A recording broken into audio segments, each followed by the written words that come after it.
In Mike McCarthy's 3 years here, by the way, this is year 4 for Mike McCarthy. I was thinking about that this weekend. I was like, it does not feel like he's been here for 4 years. No. But in his 3 years here previously, now you've got to understand there's a little bit of nuance when you look up a final roster. Like, what was the final 53-man roster? Because a lot of places have started calling it the initial. It's not the final, it's the initial. It's one where they're trying to get people through to waivers and stuff like that. So it can be a little dangerous to look this up sometimes and extrapolate much from it. But in 2020, the Cowboys kept 10 offensive linemen. In 2021, they kept 10. Last year, they kept 9. And it's generally a reason why they like having some of the guys who have the position flex, is the idea that, hey, like we've got a limited number of spaces here. We'll take as many as we can, but we need guys to do as many jobs as possible so that if we can, if we need to call on them, we can. And so there are currently 14 offensive linemen on the roster. And I think you've got 4 on I think they'll look to cut 4. I think they'll probably end up with 10 guys. So here's the grouping that you have right now. At center, you've got Tyler Biotish, Brock Hoffman, and Alec Lindstrom. Guards are TJ Bass, Chuma Edoga, Matt Farniak, Zach Martin. Tackles, Josh Ball, Earl Bostic, Awesome Richards, Tyler Smith, to me anyway, Tyron Smith, Terrence Steele, and Alex Taylor. Now, here's something that's interesting when you look at the roster sheets. And I don't know if PR just types those up, if they get guidance from the coaching staff, whatever else. I would imagine the equipment guys help put together the roster sheet. But while we were at OTAs and minicamp, the only guy with a slash through his position, listing him as 2 positions on the entire roster, was Tyler Smith. And Tyler Smith was listed as a guard tackle. And so that shows they want that sort of flexibility with him specifically. So when you look at 4 cuts that you have to make, I think the ones right off the top are easy. Alec Lindstrom, the center, who was an undrafted free agent last year. He's a left-handed snapper, which is very rare. And it's something that when you see it, last year there were some exchange issues during training camp with Lindstrom. And I'd always wondered if that had something to do, if at all, with the fact of it being snapped left-handed, if that had any sort of an issue, because all these guys have gotten right-handed snaps their entire career. So I think Lindstrom's out. Earl Bostic Jr., undrafted free agent, probably out. Alex Taylor, a guy they picked up off of waivers last year, probably out. So what that leaves is bubble spots for Josh Ball, Awesome Richards, who was their 5th-round pick this year, and then TJ Bass, undrafted free agent out of Oregon. Now, typically, I think most people would look at that and go, okay, you're probably gonna cut the undrafted free agent, and you're gonna protect your draft class. You picked Josh Ball in the top of the 4th a couple years ago. You picked Awesome Richards in the 5th round this year. Well, Awesome Richards was back in the 5th. He was a compensatory pick, which means he's basically a 6th-round player. And I don't think that they would feel they have to be committed to him. They like to protect their draft class, but I don't think they believe they'd have to like they would with a 4th rounder. I cannot believe that your podcast listeners with 1 million+ downloads like offensive line talk like this the most. No kidding. It's amazing to me. I don't know any of the people you're talking about. I have no clue. And when I ask you what position group, which one's most popular, you say it's offensive line. Now that is a diehard football. Well, yeah, it is, and that's why. That's what we're doing here. We're educating, Sean. We're telling them about these people. But here's the thing: TJ Bass is all these guys who are going to get cut. TJ Bass is a name you need to know from Oregon, the undrafted free agent. That's a guy that I think they like a lot. He was getting first team reps at minicamp whenever they had to rotate in if Zach Martin was out. But I think that they think very highly of him. I know that. I think they would like him to seize a job, take some control, be a guy that they could have make the team. If there's one undrafted free agent from this year that you said who's got the best chance to make the team, I would say it's TJ Bass at guard. And so that's a guy that I think has an inside track to a job, which means the guys that you're looking at releasing here might be Josh Ball and Awesome Richards, which would be interesting if they cut a 5th rounder before he ever played a game.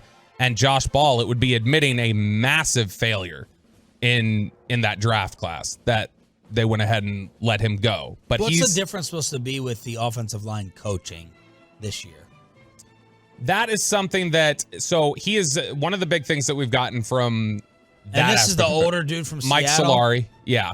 One of the things that we've gotten from Mike Solari, which we haven't gotten a chance to talk to him in depth a whole lot, But some of the stuff that he's told us, he is a proponent, despite the old line from McCarthy in 2020 of that's fantasy football nonsense. Solari is very much in the idea of best 5.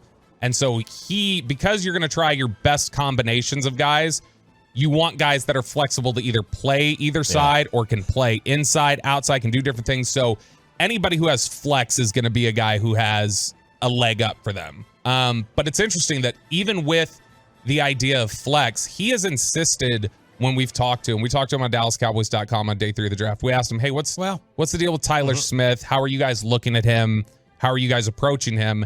And he had said Tyler Smith is a tackle. And he said that's the only place he's worked is tackle.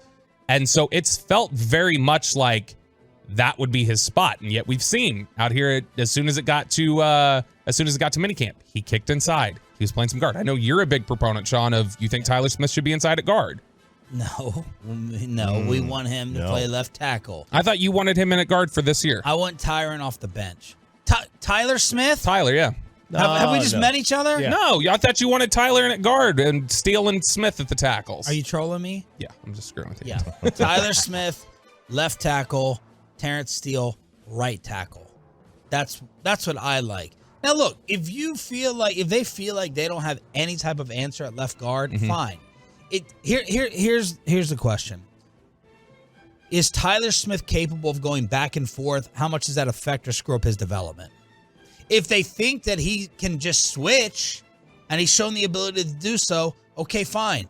Start off Tyron at left tackle, and if you're not worried about Tyler being behind, then play him at left guard. I mean, it may not affect it at all. I mean, I don't know how it wouldn't, but I mean, it may be just it may not affect it one bit. So Zach Martin had been asked this question last year about. And he wanted no part of it. Well, yeah, that he didn't want to do that, but he was asked last year in training camp, like, hey, with him having to cross train, how difficult is that? And Zach had said, I would much rather get, and not that he'd prefer either, but he'd much rather get bounced back and forth between guard and tackle than playing the same position and having to switch sides, because it reverses your brain a little bit. It changes up your footwork. So if they look at it and say, it's easier for Tyler Smith to kick inside and play guard than for us to continue to try and play Tyron at right tackle after 10 years of muscle memory at left. But when they suggest certain things like maybe Terrence Steele could both move sides and move inside, that's where I think, okay, now you're being ridiculous. And you're trying to conceal something. I can't imagine that's a real argument that they want to have Terrence Steele play left Put the guard. offensive line in order talent-wise today. Probably it's still Zach Martin. I'd say Zach Martin, Terrence Steele, Tyler Smith, Tyron Smith, Tyler Biotish. Is there any debate on getting Tyron higher up on that list? Is there any way you can make the case that Tyron is more talented right now than Steele or Tyler? I mean, it's tough, I think, to make the argument. Is it close? I think based on what we saw at the end of last year at right tackle, and I know he was playing a different position, and you got a lot of the old Tyron fans who get very worked up and will tell you he was coming off injury. What do you expect? It's like, okay, but you got to remember, what did he look like at the end of 2021? He was brutal those last 2 games of the year. The San Francisco game is the worst game he's ever played in his career, that first playoff game. Then he comes back in the second half of last year, or the very end. Sorry, the meat of the schedule, Jerry. Sorry. Comes back for the meat of the schedule at the end and just doesn't look right. Now, he was playing the right side for the first time, but I think that you could maybe make a case that Tyron is still more talented than Tyler, and Tyler's, still coming along. But Terrence Steele, I think, showed you he played that position of right tackle better than Tyron Smith.